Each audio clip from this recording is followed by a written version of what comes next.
Alright, it's the summer update. Even though I live in Australia, it's winter and it's cold. 10 new maps. We got HEV Medic, we got Buff Medic, we got Little Robot Man, we got MF Doom. The Gas Passer now makes players wet. Taunts that are actually taunts. Notifications of my reports actually doing something. Non-Christmassy winter maps are playable outside of Christmas. 2 Fort Invasion out of Miss Mac Purgatory. And still no bots for now. Yay! Look, I'm the map man, so here's my first impression of the new maps. Canaveral, ooh, rocket themed map. Does this mean it's set in Florida like Cape Canaveral? Well, the last on both sides remind me of Sunshine, and I love the rocket taking off when the round is over. However, it is a little bit blocky, and honestly I'm not the biggest fan of it, but I still really enjoy it. That being said, Point 2 and 4 seem to go really fast. There is a free CP version, maybe that could have worked a bit better for being put in the game. Then again, I mean, Powerhouse Syndrome, you know. It was kind of hard to assess because I was on a team of like 5 snipers and 3 demo knights, but somehow we still won anyway. Atom Smash, the most Half-Life TF2 maps so far. It's Monster Bash unhalloweenified. I love radial maps, and the water's spicy where the drop pit was in Monster Bash. I also love some even more non-event PD maps being included. Totally love the not Kleiner voice. Very close to Harry S. Robertson on some deliveries, but it's different enough it's unique. We're waiting for you. Master, pick a god and pray. Hadal, I think that's how I say it. Hadal, Hadal. Still, it's a steel type map. Players are getting lost, even with all the maps inside the map to show you where to go. It's got an underwater setting, which I think is a really fun theme that hasn't been explored much. Unfortunately, I didn't finish the round I played on. It has a compact layout, but it's not like junction cramped. It's got some fairly open areas. I don't know about this one. Last Point seems to get harder to reach every cap because it goes up with every cap. And the last point is very inconvenient to reach when all the other points are capped. I feel like it should be the opposite. I might need to play a few more rounds and let the player base learn the map a bit more to get a full opinion on this one. Yeah, Overgrown. It finally got in. This map really should have been put in with the Jungle Inferno update in my opinion. I remember playtesting this back in like 2014 or 15.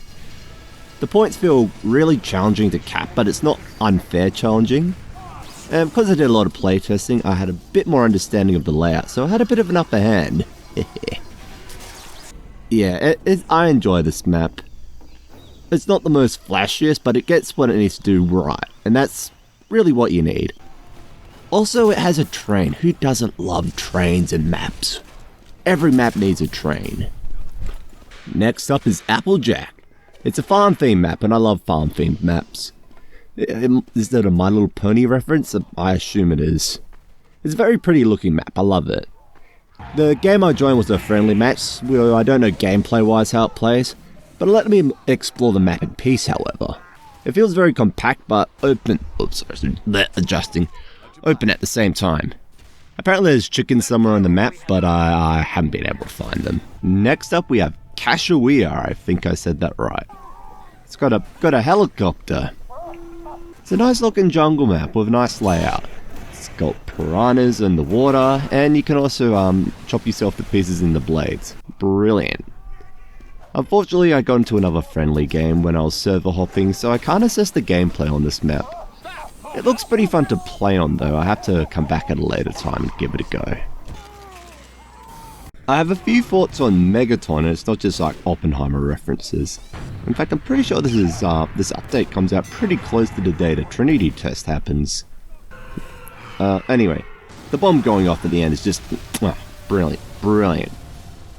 It's a very open map though. Like I can almost sticky jump all the way from my side to the other side. It does feel very sniper, scout, and engineer focused. Maybe it was just team balance in the game I played though. I don't know. Unfortunately I'm getting a lot of bad teams when I was playing games and getting footage. I don't know about this one. I had fun, but it feels very deathmatchy. Maybe if this was an arena or even a player destruction map, it would have worked better.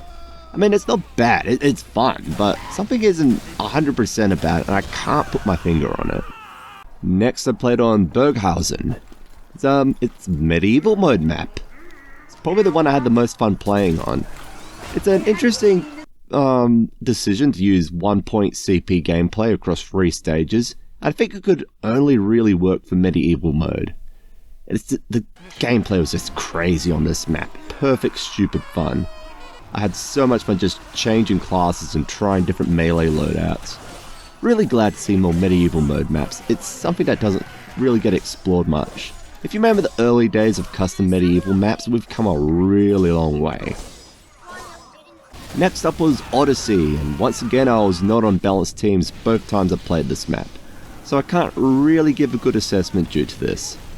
What I can say is I really like the theming. It's very much in the ideals of TF2 to have some like giant corporation just destroying an archaeological site for some reason. The final point being a capture zone works pretty well. It gives Red a chance to do a final defense. I've noticed this becoming a thing for payload maps for quite a few years now. Think like Banana Bay and the trains, Phoenix and the lift, and even way back to the unreleased Cactus Canyon. It will be interesting to see if this idea gets continued in future payload maps, because I expect it will. And finally there's Embargo. Once again, like Odyssey, I was not in a very balanced game, so gameplay is hard to judge for me right now. I still had a lot of fun in the game I played, however. I love the little robot guy. The cart changing vehicles throughout the map is a really neat thing to see. It's like a concept I've seen discussed before, but to see it in actual use is awesome. The voice acting is pretty good too. I like how both teams get a different announcer. I think it's an area of payload maps we don't really appreciate. There's such a great vehicle for storytelling throughout a map, and this is another way to do it. That being said, the last seems very payload lost, if that makes sense. I think it needs some more rethinking, or maybe I just needed a better team. One of the two. Honestly, I loved all these maps. One criticism though, I feel the theming between the maps is inconsistent, if that makes sense.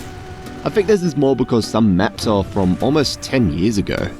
It's great they finally got in, but the style and ability of TF2 mappers has changed a lot in this time.